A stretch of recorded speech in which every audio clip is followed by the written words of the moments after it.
Bem-vindos a mais um ArcCoffee aqui no canal ArcSearch TV. Hoje um ArcCoffee muito bacana, um convidado especial meu aqui, um designer que tem como inspiração tintas, lixos, escombros, entre outras coisas que a gente vê na rua e acha que não tem nenhum propósito ela estar lá.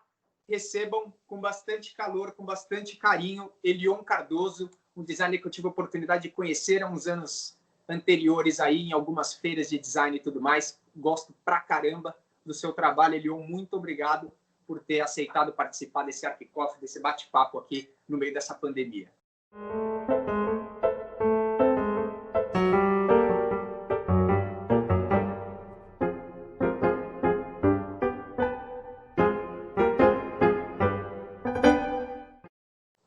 Fala, Augusto, é um prazer te rever e é um prazer estar mais uma vez com você no seu canal e eu queria agradecer aí pelo convite. Beleza, show de bola. A primeira coisa que me chama a atenção no seu trabalho, Elion, é isso que eu falei no início. Como que, assim, o concreto e o lixo, que são elementos, teoricamente, que a maioria das pessoas olha e não dá tanta importância ali, acha que é uma coisa que não pode ser utilizada para nada. Como que você faz para peneirar isso na sua cabeça e transformar num design, uma peça, por exemplo? Então Augusto, a questão do upcycling, né, da reutilização dos materiais sempre me inspirou muito, desde sempre. Eu já criei muitas obras de design e tal, de produto, né, de móveis, movelaria, simplesmente manuseando esses rejeitos aí. Por exemplo, a própria mesa escombro, né, que eu produzi já há um tempo, que eu produzo, eu tive a ideia de fazer ela simplesmente fuçando numa caçamba, porque eu sempre fuço, tem muita coisa. Cara, em São Paulo, as caçambas são uma verdadeira mina de ouro, em muitos casos, porque as pessoas simplesmente jogam fora e rejeitam materiais que têm um valor histórico, um valor até monetário mesmo. Por exemplo, o que eu já vi de madeira nobre sendo descartada, cara, por aí na caçamba. E você não é o primeiro a falar isso, que madeiras, por exemplo, você pega o centro de São Paulo, que tem edifícios da década de 50, 60, que aquela madeira dos móveis era aquela madeira robusta. Aí entra um novo proprietário, pega todo aquele móvel, joga fora, não manda nem restaurar, joga fora direto, aquelas madeiras maciças, dá até pena. Madeira que nem existe mais, né? Madeira que já está extinta. Exato. E as pessoas não conhecem, simplesmente acham que madeira é tudo igual, né? E é exatamente, chega um novo proprietário no apartamento, quebra tudo, joga tudo fora, apartamentos antiguíssimos, de, sei lá, 50, 60 anos, que quebram tudo, jogam fora a madeira e... Cara, até obra de arte, às vezes. Obra de arte. Infelizmente, eu não tive essa sorte, mas já ouvi casos de pessoas jogando fora golpes, sei lá, artistas que valem milhões, né, no mercado de arte. E você acha, assim, até legal esse parênteses, Elion, você como designer, assim, que você vive isso todo dia, você acha que isso é falta de, talvez, informativo na mídia comum, em rede social, essas coisas? Você acha que isso é falta de informação que chega nas pessoas? Cara, infelizmente é falta de cultura mesmo, eu acho. Eu também tô nessa, acho que a cultura pega. Esse é o problema do brasileiro, e não é uma questão de classe, entendeu?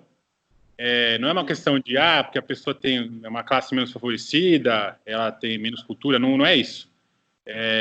Inclusive as elites, elas não têm essa cultura de saber o que é arte, de entender dos artigos, quais são os artistas, designers, arquitetos, quem são, os arquitetos famosos, os artistas, enfim, da nossa história, né, do nosso país, ou até do mundo. Elas não sabem, não fazem ideia. Por isso que isso acaba acontecendo. Eu acho que falta realmente uma questão de educação artística, de história da arte, da arquitetura, e por aí vai, nas escolas mesmo, na base, desde o começo, né, para as próprias crianças. Ou até hoje a gente tem, fora a aula de artes para a criançada dentro da escola, não tem uma aula assim que pega um artista, aprofunda o artista, sabe? Exato. E mais, mesmo que tenha um trabalho desse tipo, eu acho que a arte, você tem que ter um contato com ela para você criar vínculo. Só olhar, a criançada não vai ter Exato. vontade de olhar uma obra de arte e só aprender. Tem que fazer tocar, tem que fazer sentir, tem que mostrar o porquê é importante. Isso, exato. Entende? Concordo. Senão, a gente vai sempre cair no mesmo lugar. Então, pois é, tem que por exemplo, até visitas em museus, né? As escolas precisam promover mais isso, museus de arte, arquitetura, de design.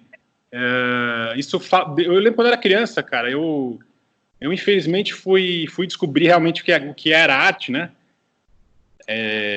Arquitetura, quando eu tive que viajar para fora. Eu era moleque, eu fui com a minha mãe na Copa do Mundo de 98 e tal.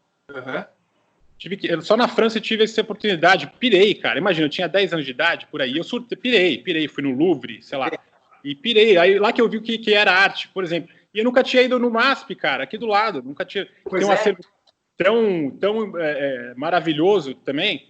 E faz exposições também.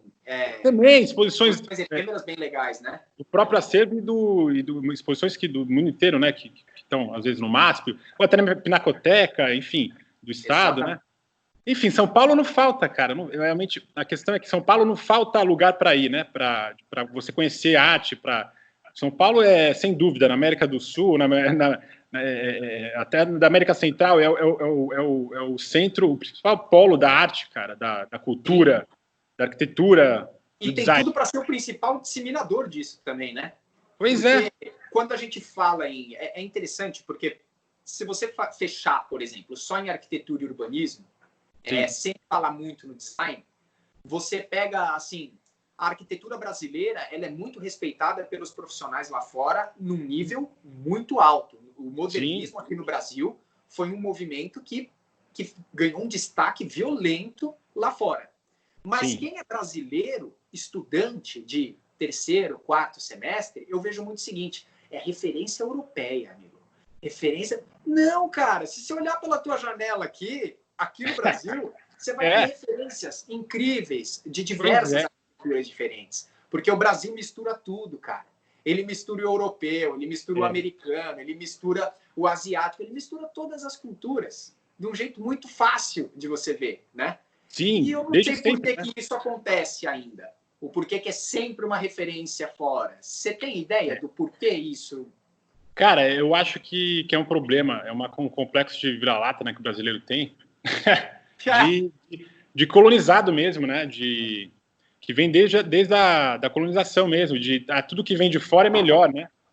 O Brasil até então não tinha identidade, como não era nem um país, né? Então, isso começou, cara, essa primeira vez que a gente teve o que você falou do modernismo é muito legal, porque tem tudo a ver com isso. A primeira vez que a gente teve esse olhar para dentro, né, do próprio país, como identidade mesmo, como o valor da identidade brasileira, tanto na arte quanto no... Potencial, acho, né? Exato, tanto na arte, com a Tarsila do Amaral, o Oswald de Andrade, a antropofagia, enfim, como o modernismo já um pouco depois, com o Oscar Niemeyer, né? Você vê. Ou até desculpa, me esqueci o nome agora do... Artigas, né?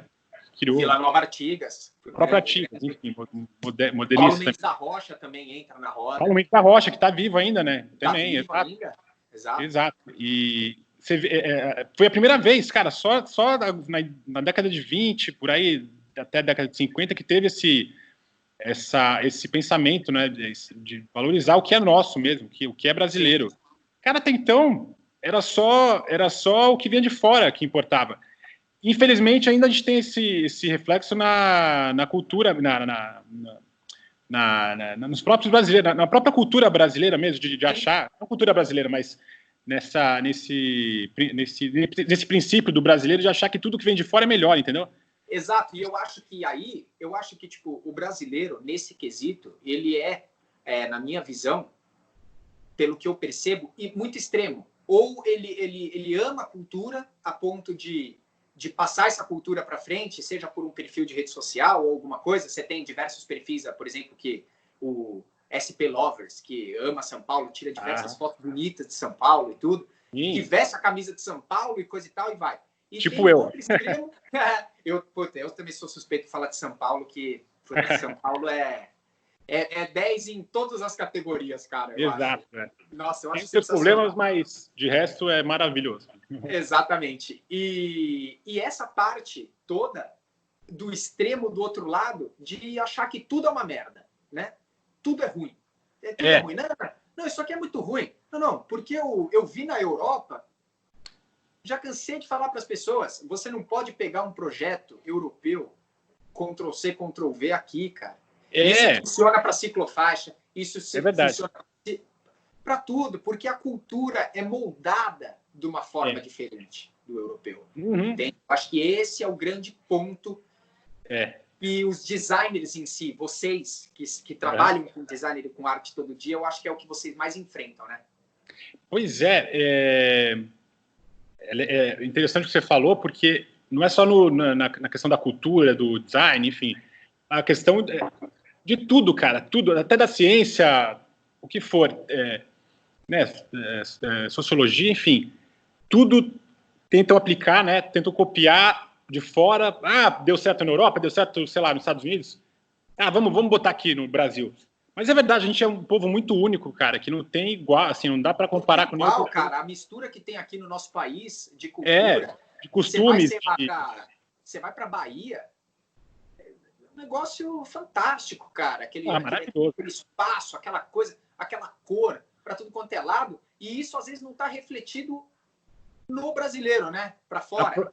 A própria questão de identidade mesmo, de arte popular, né? Você vê, que não é valorizada, cara. Os gringos... Você vê o paradoxo, né? A gente dá mais importância para o que é de fora do que o que é genuinamente brasileiro.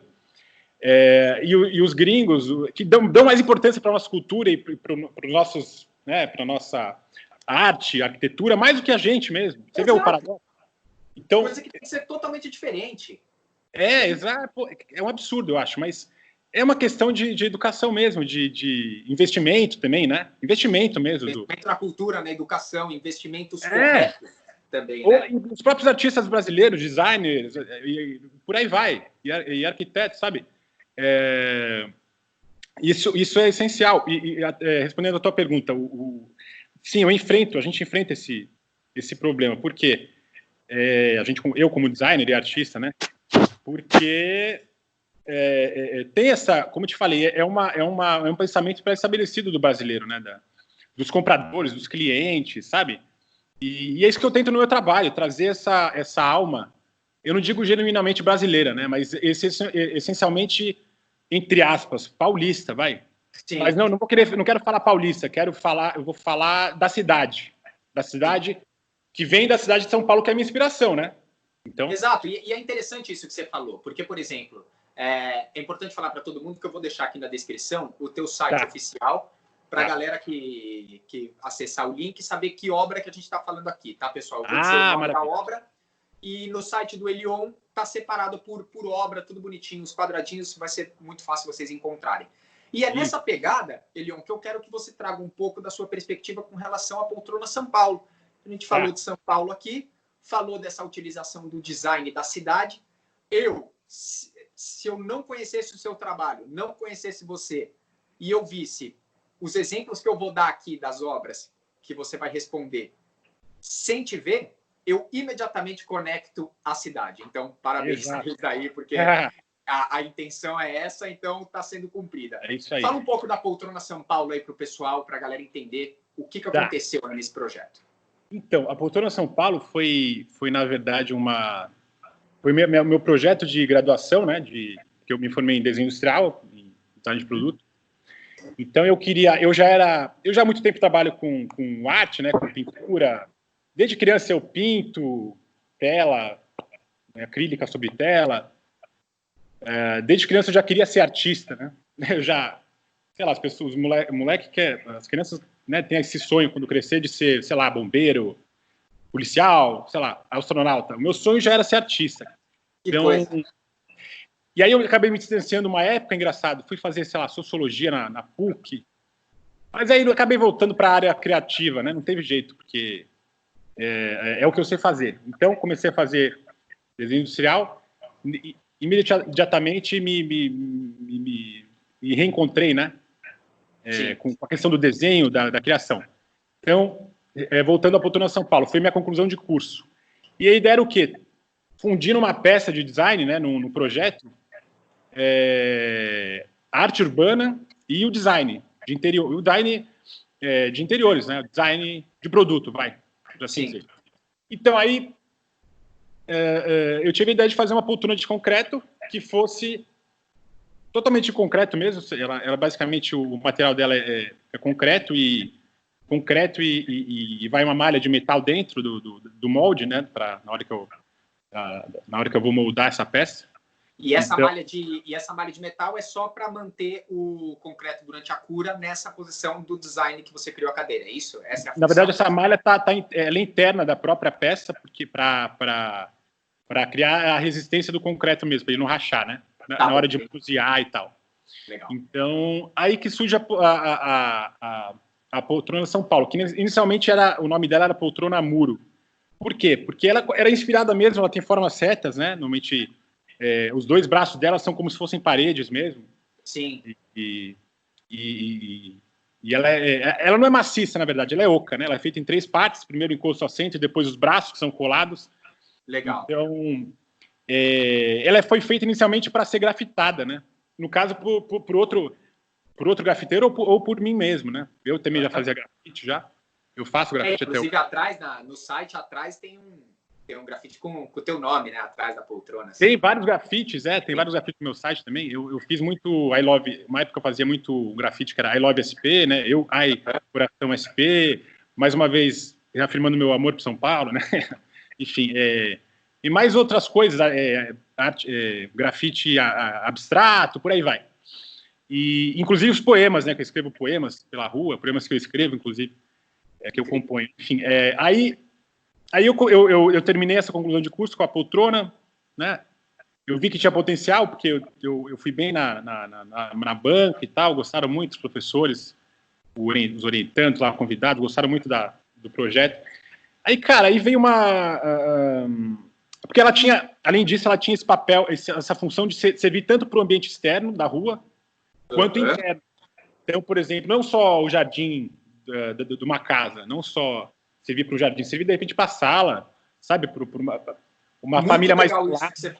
Muito legal isso que você falou. E você escolheu o tipo de material pensando nessa versatilidade da peça, ou isso é uma coisa que acabou acontecendo? Como que é para você, como designer Elion, você pensa no material antes da peça para falar, pô, eu quero depois de pronto que possa ser utilizado aqui, ou é um processo mega criativo que as coisas vão acontecendo e saem? É um processo mais criativo mesmo, mais intuitivo, né? Então, por exemplo, como a gente já falou da mesa escombro, eu tive a ideia, vendo, cara, aqueles resíduos lá na caçamba, que eu tive a ideia de fazer a mesa. Já a poltrona São Paulo foi um pouco diferente, eu já fiz realmente um projeto, um puta projeto por trás, que demorou meses aí. Fiz, inclusive, ela é muito... Eu fiz um puto estudo de ergonomia, né, para deixar ela mais confortável possível. Então, essa ideia do concreto realmente surgiu dessa demanda de, putz, o que eu posso fazer, né, um material que remeta à rua, mas ao mesmo tempo sirva para o ambiente doméstico e tal. E aí que veio o concreto, você vê, foi mais pelo conceito. Ela surgiu pelo material, veio através do conceito, que era o que? Um muro, né? Uma poltrona muro. Legal. Então, o legal é assim, ela apesar de ser um móvel de concreto mais pesado, né? Mais difícil de manusear, muitas pessoas às vezes sentem um pouco de medo de colocar ela, por exemplo, na sala, né?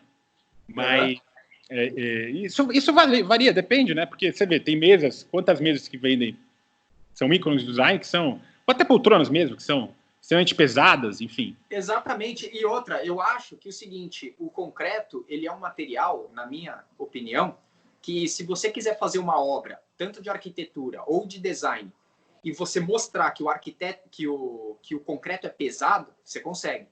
E se você quiser fazer uma obra leve, tanto de design como de arquitetura, e mostrar que o concreto é leve, ele fica leve também. Eu acho que o concreto ele é um material muito difícil de mexer, porque é isso que você falou, se você perde o fio, já passa completamente outra ideia do que você está querendo.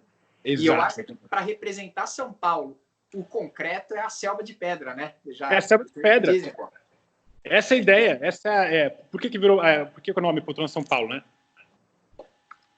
É a selva de pedra, porque tudo em São Paulo é feito de concreto, cara. Tipo, a gente no Brasil acabou virando uma identidade nacional o concreto, entendeu? Na questão da arquitetura e do urbanismo. Você vê, enquanto as pontes pelo mundo são feitas de metal, você vê a Golden Gate lá acho que em São Francisco, né? São Francisco. A Golden Gate. Ela é de metal, cara. Aí você vê a Ponte Ensaiada aqui, que é um ícone, né, do urbanismo, enfim, da arquitetura brasileira. A Ponte Ensaiada é concreto, cara. Tudo é concreto. Tudo é concreto. Inclusive os edifícios.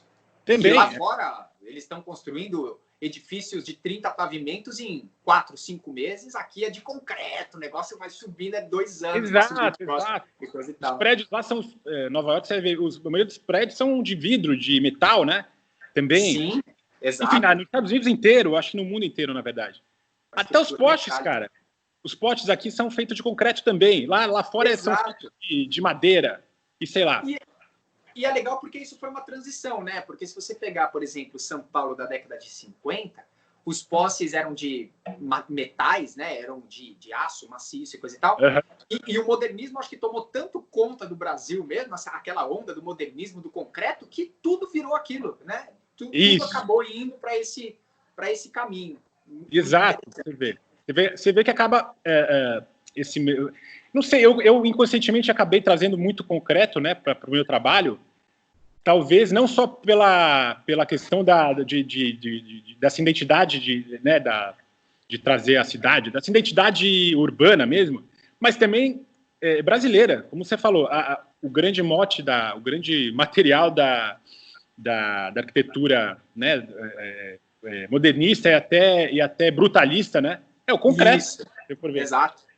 É o concreto. E falando nessa parada de material, identidade da marca, o cliente, quem procura e tudo mais, como você enxerga o impacto que o design, as peças de design e o design em geral tem na vida das pessoas, no dia a dia das pessoas?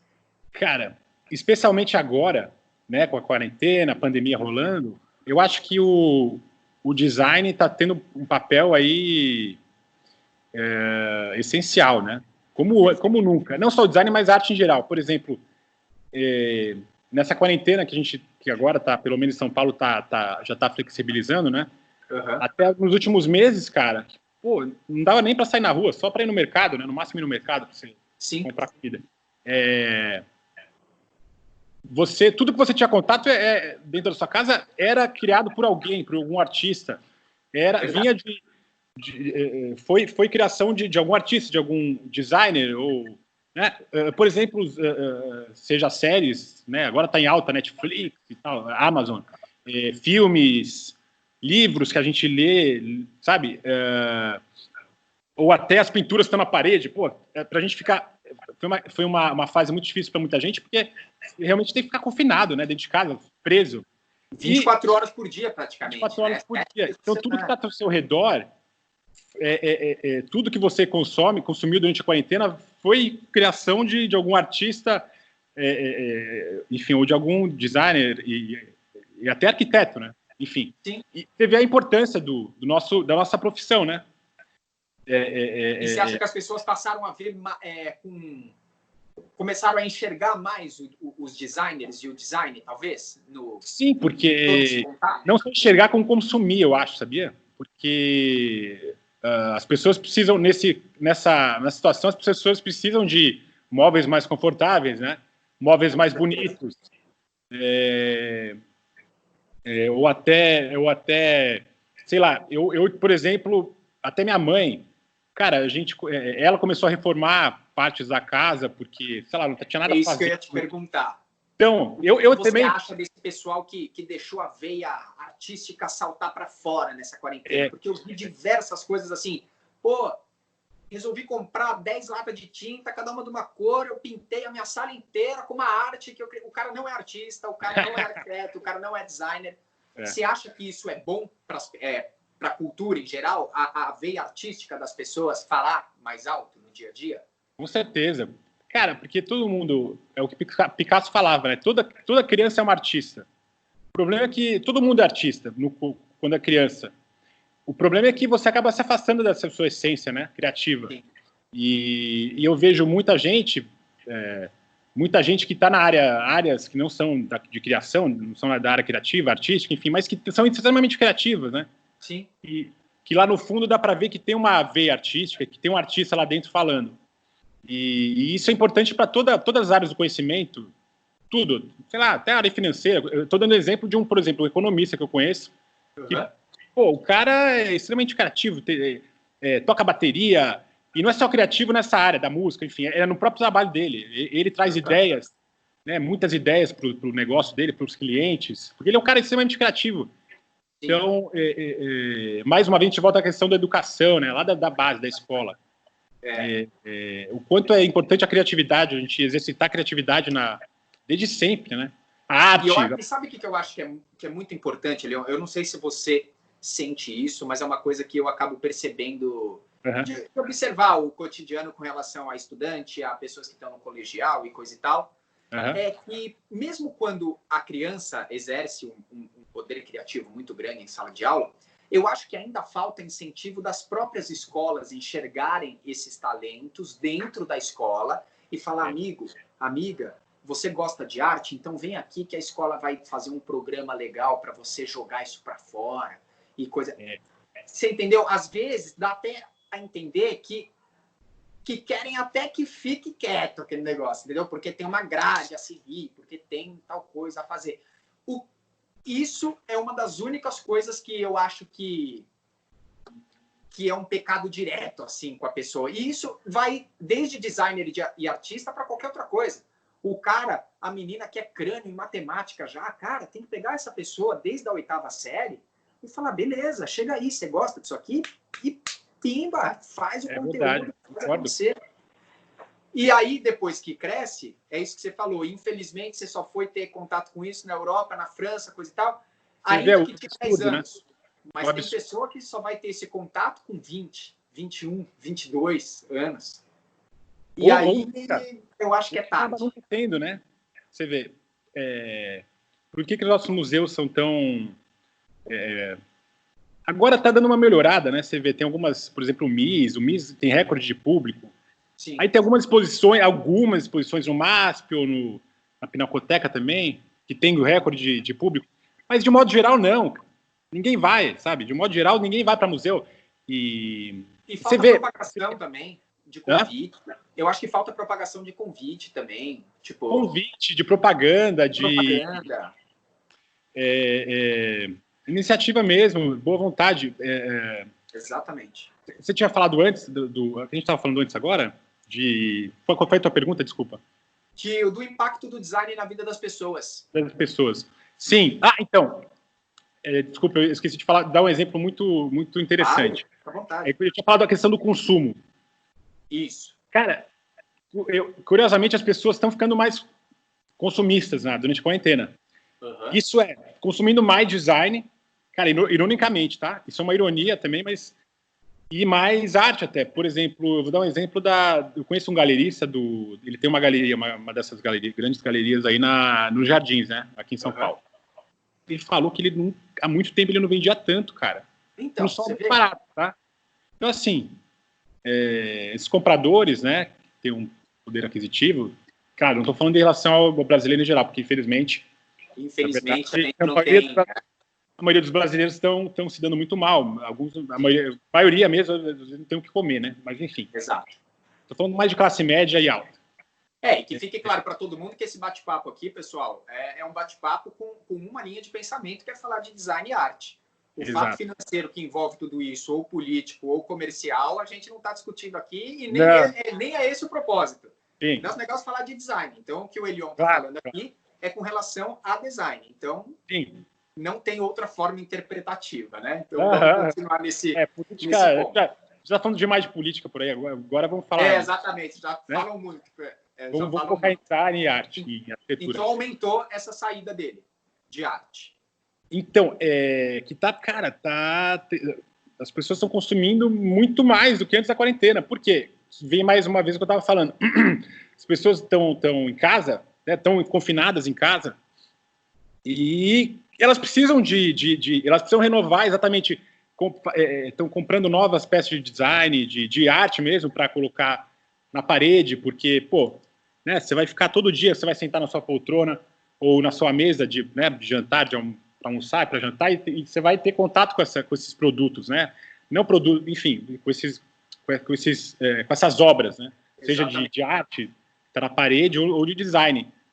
E dependendo do tempo, você acaba cansando. Mesmo que seja a sua casa, você acaba cansando do layout, né? Quantas vezes a gente não muda um sofá de lugar, uma poltrona de lugar, só para achar que o ambiente é outro e já muda tudo? Imagina você pegar uma parede toda branca, morta, e enfiar uma obra de arte colorida, um design colorido. Porra, dá outro ar, né?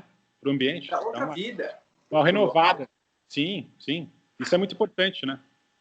Exatamente. E agora que você falou como que você enxerga o impacto do design na vida das pessoas, eu queria saber, com essa coisa que estão falando do novo normal, em arquitetura, urbanismo e tudo, se você acha que por conta de todo mundo se ligar mais em design agora, durante a pandemia, foi uma curiosidade, essa despertada das pessoas com relação à arte e design, se você acha que o novo normal vai impactar nos novos designs, seja em material, seja em tipo de consumo, como que esse novo normal você imagina, como que você imagina que isso vai ser, supostamente? Cara, essa fase que a gente está vivendo, que está sendo tão difícil, né, realmente, para todo mundo. Para todo mundo está sendo ruim de alguma forma, porque está sendo ruim desde a base, né, que é o trabalhador, que não tem, não está conseguindo nem trabalhar em muitos casos, né, não tem nem o que comer. Exato. Como lá no topo, por exemplo, até os comerciantes, passando pelos comerciantes, né, que estão se prejudicando muito, porque não tem público, não está entrando dinheiro, mas ao mesmo tempo eles têm que pagar aluguel, e por aí vai, até o proprietário do imóvel. Exato. Até a classe mais rica, que é proprietária dos imóveis, e por aí vai. Vai afetar todo mundo, não tem como. Exatamente. Então, assim, é uma fase realmente muito difícil para a humanidade. Mas, por outro lado, eu vejo com muito bons olhos, cara, porque essa fase. Porque são as grandes crises da humanidade que trazem a grande evolução. Exatamente, é importante falar isso. A grande mudança de paradigma, entendeu? O próprio, vamos dar um exemplo do próprio Newton, né? Isaac Newton. Uhum. Ele criou a teoria dele, a teoria acho que da gravidade, né? Se não me engano. Newton, yes. Cara, durante a quarentena da peste bubônica, entendeu? Então, imagina. Esses insights, eles são importantes, eu acho, porque porque é aquilo que a gente falou lá no início. Você tem que deixar essa veia falar mais. Se você é criativo, deixa falar mais alto. Vê onde vai. Sim, não, e eu vou dar mais exemplos, que não tem como negar, né? Esse é um exemplo específico que eu falei. Cara, você viu o período entre guerras? Velho, o que surgiu, o que borbulhou a Europa, né, com os movimentos artísticos, um período entre guerras, entre a Primeira Guerra e a Segunda Guerra Mundial. Cara, sei lá, surrealismo, neoplasticismo, né, o The Steel. Eu acho que a maioria dos neos é depois dessa época que você está falando. Exato. Esses neos que vieram, né? Sim, o cubismo, por exemplo, foi também, se não me engano, acho que foi um pouco, se não me engano, antes. Não, acho que é o período entre guerras. O cubismo foi depois da Primeira Guerra também. Enfim, os maiores gênios isso mesmo, cubismo. Isso aí. E não só na arte, né? Na ciência. Einstein também. Foi tudo na mesma época. O próprio Tesla, né? Que a gente não dá muita importância pro Nikola Tesla. Nossa, eu acho esse cara... eu acho esse cara sensacional, cara. Se esse cara não tivesse existido, a gente não teria computador, não teria televisão. E se tivessem deixado ele fazer o que ele queria, hoje acho que nem fio a gente teria. Nada, cara. Cara, até o Wi-Fi, se eu não me engano, já era... Wi-Fi. Assim, foi baseado... Enfim, foi uma evolução das descobertas dele, entendeu? E o cara morreu pobre, você vê. São poucos, na verdade, os gênios da humanidade que realmente morreram sendo reconhecidos e morreram uma vida boa financeiramente, né? Cara, a maioria foi extremamente injustiçada e não foi reconhecida. Alguns ficam até famosos só depois que morrem. Só depois, o próprio, o clássico é o Van Gogh, né? É assim como a maioria dos artistas, tá? A maioria dos artistas foram reconhecidos depois da morte, dos grandes artistas, enfim. Então, assim, voltando à atualidade, né? Cara, eu não tenho sombra de dúvidas que vai ser muito positivo para a humanidade, em geral, seja para arte, para ciência, né? E está sendo, inclusive, para mim, cara, minha própria experiência como artista e designer. Está sendo uma fase extremamente criativa para mim. Perfeito. Porque a gente tem que tentar tirar coisa boa também, né? Também. Essa loucura toda. É uma questão de paradigma, de ponto de vista, cara. Ponto de vista. Exatamente. Realmente, tem os seus problemas, essa fase que a gente está vivendo, tem muita gente realmente passando necessidade. Sim. A gente tá, o brasileiro em geral, independente de classe, vai ficar mais pobre. Mas aí, como eu te falei, pelo menos na questão da arte, eu tenho sabido de um consumo, né, uma alta do consumo, e até também, mais uma vez, falo da minha experiência. Curiosamente, nos últimos meses aí, eu tive uma demanda legal aí de trabalho. De trabalho, eu digo de encomendas, né? Sim, os artistas que eu acompanho estão nessa tendência. É interessante isso, porque você acaba tendo uma procura para você ver como é a vida, né? Por isso que eu falo que a vida, nada é à toa, na minha opinião. Eu acho que, assim, num momento tão ruim como esse, a gente teve surpresas tão agradáveis no meio dessa coisa toda, mas isso em nenhum momento anula a tragédia que está acontecendo. O fato de nós enxergarmos o lado bom da situação não anula o lado ruim. É isso que é uma questão de ponto de vista, sem querer desrespeitar também as pessoas que estão passando tanta necessidade. O número de mortes, né, crescente, que é um absurdo, né? Sim. Realmente é uma pena. Eu não estou deixando de lamentar isso, mas cara, a gente tem que tentar manter a positividade e olhar para frente, né? Não olhar o que passou, olhar para frente. Que inclusive foi a tua pergunta, né? O que vai ser daqui para frente no design, enfim, na arte, na arquitetura? E essa é a minha visão. A gente está vivendo um período difícil, mas extremamente inspirador, né? E eu acho que a gente tem que... Em diversos aspectos, né? Em todos os aspectos, como eu falei, não só na área criativa, na área científica. Também na Segunda Guerra, na Primeira e Segunda Guerra, né, na Europa, a ciência evoluiu absurdamente, né? Absurdo. E se você for pegar a Segunda Guerra... Primeira Guerra, foi descoberta na Primeira Guerra, né? Você vê o antibiótico. E se você for pensar nas grandes guerras, se você for pegar, por exemplo, a Segunda Guerra Mundial, o homem pisou na Lua em 69 por causa da Guerra Fria, que foi reflexo da Segunda Guerra Mundial. Cara, olha o avanço espacial. Olha o avanço espacial que a gente teve, tipo, engenharia reversa, engenharia pesada em cima dos foguetes, em cima de tudo. Os russos e os americanos duelando ali, querendo ou não, refletiram em diversas coisas benéficas na ciência. Sim. Pois é. A gente focou só nas grandes guerras, mas tem o período da Guerra Fria também, é verdade, sem dúvida. Exato. Então, assim, com base em tudo isso, Elião, para a gente ir fechando aqui esse papo nosso, eu deixo para você uma coisa. Fala aí para a galera que está começando a curtir arte, design, mas não sabe o que é isso, não sabe se é isso. Você, Elion, que dica que você dá para a galera que está entrando em design agora, com relação a esse medo do futuro, né? Porque está todo mundo com medo do que vai ser. Eu não vou começar tal coisa porque eu não sei.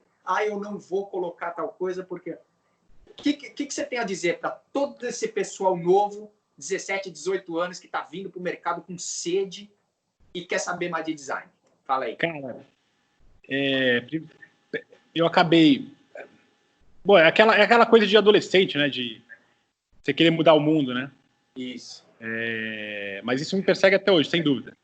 Tanto que eu acabei indo para sociologia, política, imagina, na PUC e tal, mas aí eu vi que não ia dar, apesar de eu gostar disso, isso faz parte da minha vida, mas na questão de trabalhar mesmo, eu tenho que ser com criação, né? Com desenho, por aí vai. Enfim, então, para essa molecada que está vindo aí, eu digo o seguinte, para não querer pensar só na questão do dinheiro, né? Como que eu vou me dar bem? Eu preciso pensar como que eu vou me dar bem. Pelo menos o meu principal objetivo era, cara, de que modo que eu posso melhorar a vida das pessoas, né? Impactar na vida das pessoas, de que modo eu posso melhorar, sei lá, contribuir para o mundo, de modo geral. E isso é legal porque tem isso está na base também da arquitetura, do design, né? Com certeza, com certeza. Você contribuir para o dia a dia da pessoa, né? Perfeito. Hoje mesmo, interessante você falar isso, porque hoje mesmo eu gravei um outro episódio de Arc Coffee, os temas que eu tenho aqui na programação, e tem uma parada em arquitetura que fica bem conhecido, que é por exemplo, o aluno está fazendo lá o projeto de arquitetura, tudo, e aí o professor passa um programa, né? Tipo, tem que ter sala de aula, dependendo do que o cara está projetando, e aí tem o almoxarifado, que todo mundo esquece do almoxarifado. Aí, a maioria dos alunos fala, aonde vai ser? Vai ser aqui. Opa, peraí, cara. Uma pessoa vai trabalhar aí dentro. Você, como arquiteto, como design, como artista, você tem que perceber que é uma vida humana que está ali dentro trabalhando. Sim. Não é tipo, não, põe lá. Não, põe lá não. Projete, veja se é viável colocar lá. Mas aquela sede de, tipo, passar e coisa e tal. Então, é o que eu sempre falo.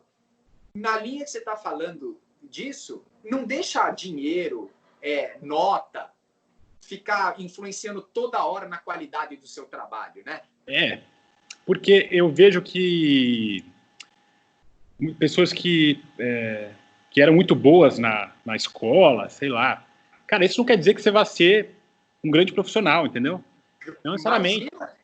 Porque uma coisa é você saber ganhar dinheiro, enfim, outra coisa é você ser um bom profissional, sabe? Outra coisa é você conseguir gerar fruto fazendo aquilo que você realmente ama. Também. Cara, isso é o mais importante, o que você falou agora. Tem que fazer o que você gosta, entendeu? Tem que fazer o que você gosta. Pra essa molecada aí, tem que fazer o que gosta, cara, não adianta. Uma hora que você... Eu fui fazer... Eu queria mudar o mundo. Né? Não, mas espera aí, eu vou para a área artística, como eu vou fazer isso? Como eu sempre quis, né, ser artista. Sim. Aí eu fui lá, vou fazer sociologia, vou ciências políticas, na verdade, né, que eu fui fazer na PUC. Que englobava tudo isso, política, sociologia, antropologia, blá, blá, blá. Aí eu vi que não deu. Fiquei 6 meses lá, não deu. Não era a minha praia. Começa a aparecer uma infelicidade, né? Aquele negócio. Não dá. Eu fico imaginando médicos que acabam fazendo medicina. O cara faz medicina, sei lá, ou até advocacia, só para agradar o pai, ou por grana.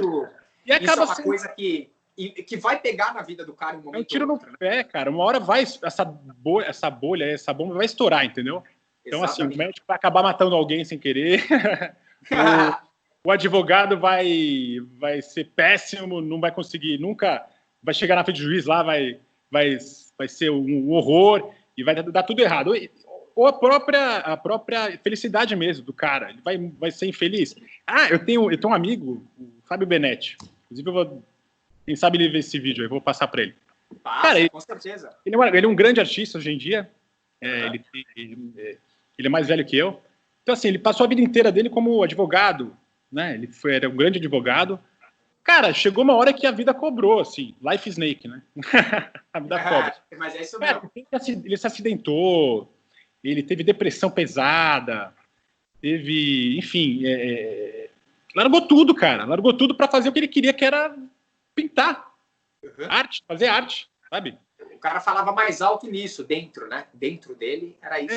Depois de 50, o cara já com 50 anos, se não me engano, não lembro quando ele começou, desculpa, Fábio, se você falei merda, mas ele foi, depois, com 50 anos que ele entrou na área artística e deu super certo, cara. Então, ele tá bombando aí no mercado, enfim. Que bom, fica um abraço aí pro Fábio, procurar mais sobre o trabalho dele. Mas é um exemplo perfeito, cara, do como, né, você tem que fazer o que você gosta, porque senão uma hora vai dar. Com certeza. Ele deu sorte, porque ele é um grande artista, ele é muito talentoso, conseguiu manejar isso depois, mas tem muita gente que não, que acaba descobrindo, né, acaba se dando muito mal, enfim, sendo muito infeliz na carreira e acaba descobrindo isso muito tardiamente, o que gosta realmente de fazer. Então, acho que o segredo é esse, cara, fazer o que você gosta e uma hora vai dar certo, uma hora você vai conseguir, por mais que seja difícil, como foi para mim no começo. Para todo mundo, cara, é uma coisa. Você pegar, abrir um negócio seu num país como o nosso, sem uma parada assinada, que é garantido todo mês, óbvio que dá frio na barriga. Claro. Óbvio. E a gente aqui também não está falando que tem que jogar tudo pro alto e tentar ser feliz a qualquer custo. Tudo na sua vida tem um timing, né? Você que tem que sentir esse timing. Claro. Porque eu acho importante, por exemplo, você cria a peça de design.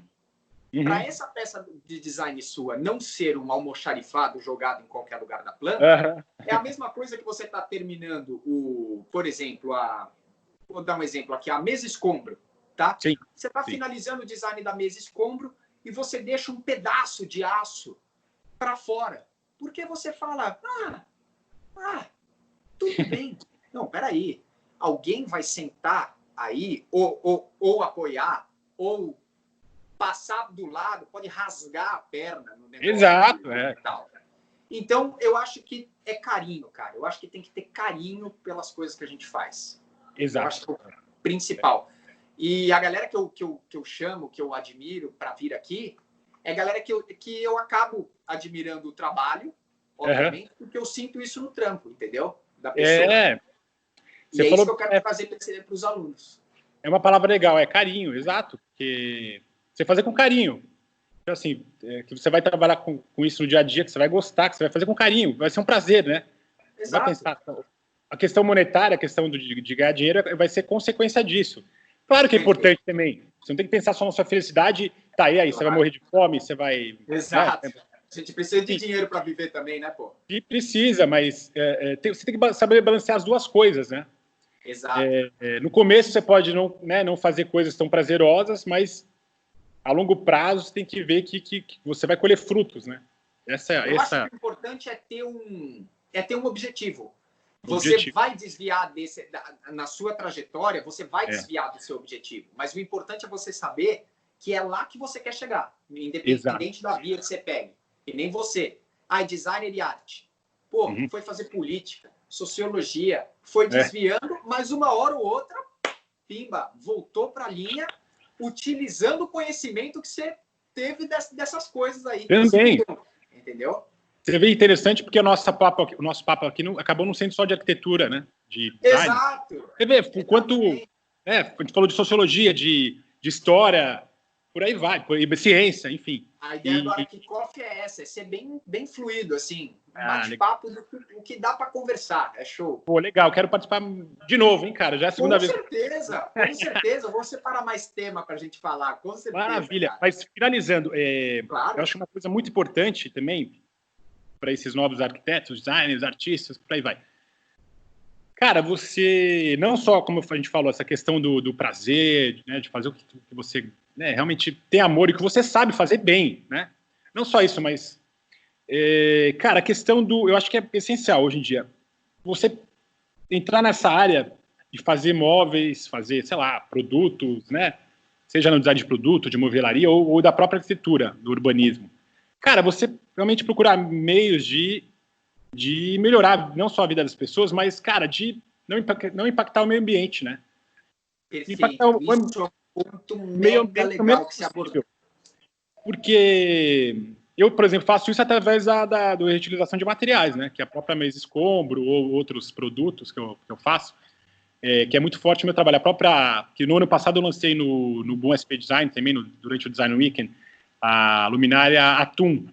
São luminárias empilhadas, que eu faço com latas de atum empilhadas, né? Uma base de madeira, inclusive de madeira de pau-brasil. Olha, que legal. Então, você vê, a ideia era juntar um material tão nobre como o pau-brasil, né, que inclusive já mal existe, infelizmente, com a lata de atum, cara. Que você, Isso né... eu acho mais legal no seu trabalho, cara. Isso Obrigado. um elogio pessoal aí, meu, Legal. Augusto, para você. Obrigado. Você pegar um material que é o que eu falei no começo, você enxergar, sendo bem sincero, você enxergar no lixo uma arte, você tem que ter olho, cara. Parabéns pelo seu trabalho. Obrigado. Porque é difícil. Difícil. Tem que ter criatividade. Por isso que é importante que a gente fale. Você exercitar a criatividade desde sempre, né? Porque não é difícil, é uma questão de costume mesmo, né? De costume. Sim. Então, vai servir para tudo, vai servir para qualquer área. Como eu te falei, tem um amigo economista que utiliza, que ele vai muito bem no negócio dele, de economista, por ser extremamente criativo, né? Então, exato. Cada um utiliza da forma que quiser. Respondendo, última pergunta para a gente finalizar. Tá. Em poucas palavras, Elion, como que as pessoas podem atiçar a criatividade? Quem não é muito criativo, como que pode aguçar mais isso? Você acha que é pelo olhar? Você acha que é pela leitura? Você acha que... Qual é a sua ideia? O que você imagina? Primeiro, eu acho que é talvez por repertório. Eu nunca respondi essa pergunta, mas pela minha experiência, é uma questão de repertório. Ter muito... Você realmente conhecer, você ler sobre arte, você ter bastante... ver no Google, sei lá, nos sites, Pinterest, sei lá, imagens, né, sobre fotos de arquitetura, de design, peças de design, ou até de pintura mesmo, né, os grandes artistas. Você ter repertório. Cara, segundo é você praticar isso. Você, cara, seja desenhando, seja pintando, seja produzindo, sei lá, uma peça de design. Quantos artistas, designers que eu conheci também, que, cara, também eram de outra área, era advogado, era, sei lá o quê, quando era sei lá, fez administração de empresas, e aí do nada veio aquela veia que estava lá pulsando, e o cara foi lá e, por exemplo, o Rafa Preto também, é um artista que, inclusive, acho que estava, não sei se você entrevistou lá no Boom SP Design, quando a gente fez a entrevista, no Design Weekend, foi o quê, 2018? Ele também, cara. 2018 ou 17. Rafa Preto, ele é um puta designer super criativo, tá fazendo super bem, e ele foi assim, ele foi lá, meteu a mão na massa, trabalhava com outra coisa, sei lá, não lembro o que ele fazia, se era advogado, e aí começou a fazer uma espécie de design, cara, e foi, ele já tá trabalhando com isso, sabe? Começou a fazer na casa dele, sei lá. E é bom ver que isso tem resultado, né? Nós que vamos atrás dessas coisas, assim, desse fim, é bom ver que tem resultado, né? Exato, você tem que meter a mão na massa. Como eu te falei, além de ter repertório, né, você entender do negócio, não entender, assim, eu digo entender, mas ter um repertório, saber que... Isso é muito importante, eu inclusive digo na hora de você criar, né? Você saber o que você está fazendo, porque às vezes a gente cria achando que, nossa, eu vou fazer algo revolucionário. Eu vou pegar essa peça aqui e ela vai ser exposta no Louvre, na calma. Calma. Às vezes... não, às vezes a gente pensa assim, tipo, isso é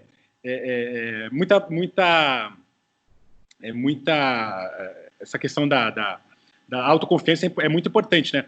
Mas quando você cria algo achando que você está fazendo algo novo, completamente novo, é importante você ter repertório, porque, cara, já aconteceu comigo, eu já criei muita coisa que eu não tinha visto antes, mas que, cara, eu fui descobrir que já tinha sido feito há 100 anos atrás, entendeu? A mesma coisa. Isso. Não tô querendo dizer que... a referência. Não tô querendo dizer também que tudo que você vai fazer tem que ser inovador. Não é isso. Sim. Mas eu tô para você ver que o quanto é importante você ter um referencial, né? Você ter... Por isso que, por exemplo, eu me formei, eu fiz pós-graduação em História da Arte também. Cara, o que isso ajudou no meu trabalho, depois que eu me formei, né, em Design? Sim. Cara, o que ajudou no meu trabalho, porque eu comecei a ver exatamente isso, que o quanto de coisas já foram feitas, tanto na arquitetura, no design ou na arte, que eu estava fazendo ainda, que eu já tinha feito, achando que estava fazendo algo completamente novo, nossa. Que coisa, né? É bom, inclusive, para nossa humildade, o que você falou aí também. Tipo, vou expor no Louvre, vou expor, sei lá, no MASP, um negócio revolucionário. Exatamente. É, inclusive, bom para nossa humildade, porque... E para a própria criatividade, como eu estava respondendo a tua pergunta, né? Mas isso é importante, botar a mão na massa. Não ter medo, não ter... Eu vejo muita gente, muito na questão do desenho, Porque, pô, precisa desenhar. Para você ser um arquiteto, ser um designer, ou um artista, você precisa desenhar. A questão não é desenhar mal, isso é relativo. Você desenha bem, desenha mal. Exatamente. Mas você precisa desenhar, cara. Você vai se desenhar. Se for pegar os croquis do Oscar Niemeyer, por exemplo... Desculpa, Oscar Niemeyer, que seja quem for muito fã de Oscar Niemeyer, mas não tem como negar que aquilo são traços extremamente simples. Mas Sim. O cara tinha um dom absurdo de que com traços simples ele conseguia passar a ideia para o papel. E é isso que o Elion falou. Perfeito. Amigo, você não precisa desenhar renderizado, desenhar bem. Color Magic, né? Até porque tem muito desenho lindo que não passa a ideia para o papel e muito desenho feio que passa a ideia para o papel, né? O importante é você, pelo menos no design, na arquitetura, você saber passar a ideia. Você traduzir o que você está querendo dizer, né? Para o projeto, Exatamente. Enfim. Não desenhar bem, isso é relativo, cara. Relativo. Até na arte, desenhar bem é relativo. Tem um filme muito legal, chama Escola de Arte Muito Louca. Vocês vão entender bem o que eu estou falando aí. Vocês em casa. Legal, pessoal. Eu vou procurar e vou deixar aqui na descrição. Como chama? Que é exatamente isso. O cara que desenha divinamente bem na escola não é reconhecido. Como que chama o filme? É Escola? Uma Escola de Arte Muito Louca. Escola de Arte Muito Louca. O que faz uma conexão com aquilo que a gente falou, do professor faltar o olho, às vezes, de pegar o aluno, falar, pô, você é bom nisso, então vamos fazer tal coisa. Legal, eu vou recomendar aqui. Inclusive com o artista, um ator famoso, é o John Malkovich. Ele é um professor da escola. Enfim. Legal. Legal. Elion, eu agradeço imensamente a tua presença aqui no ArquiCoffee. A gente gravou durante quase 1 hora. Vai ficar um conteúdo muito legal para a galera. Caramba, já faz 1 hora, cara. Quanto mais conteúdo para a gente compilar, porque isso aqui vai virar coffee clip para o pessoal, que são trechos específicos, legal. diretos do tema que eu separo. Então fica aqui meu agradecimento a você por esse tempo aí na pandemia. Obrigado por participar. Cara, eu não tenho palavra para agradecer, cara. Foi demais essa entrevista. Obrigadão. Legal, perfeito. Fico muito feliz que vocês, que designers, artistas, arquitetos que eu estou entrando em contato, também dão esse feedback de que é um papo corrido, é um papo normal, porque é isso que dá, no fim, a característica da conversa, né? Sem um roteiro muito pré-definido. Fica aqui meu agradecimento de novo, cara. Foi uma conversa totalmente, assim, sem roteiro, foi totalmente inesperada, né? E deu um bom resultado. Posso deixar meu contato nas redes sociais aí? Claro. No Instagram. No Facebook eu tô como Elion Cardoso, né? No Instagram eu tô como... lembrando que meu nome tem 2 L's, né? Mas vai estar escrito aí, né? Então no Instagram eu tô... na descrição. Tá bom. No Instagram é Elion Cardoso, _ não, desculpa. Elion Cardoso, tudo junto no Instagram. Essa é a minha página pessoal, mas que também tem muito do meu trabalho. E tem a do meu trabalho exclusivamente, que é Elion, @ né? Elion _ ART, underline art, tá? E beleza. Também tem o meu e-mail. Posso falar? Pode falar. Tá. Eu estou usando mais o meu Elion _ Cardoso, mesmo, @hotmail.com. Então, quem quiser entrar em contato aí... Beleza. De mandar. Rapaziada que está procurando um tipo de arte diferente, recomendo que entre no site do Elion, que vai estar aqui na descrição. Meu site, é verdade, claro. Eu vou deixar o site na descrição, junto com os links das redes sociais que ele falou agora. Maravilha. Arregaça lá, dá um apoio lá nas obras de arte que ele coloca no Instagram, que é show de bola. E fiquem ligados no conteúdo do ArquiCoffee, do ArcSearch, que é sempre também. Aqui, ó, de alta qualidade para a galera, beleza? Maravilha. Elion, beleza, Augusto. Cara. Valeu. Obrigado. Forte abraço, hein? Bom te ver. Forte abraço. Tchau, tchau. Tchau, até mais.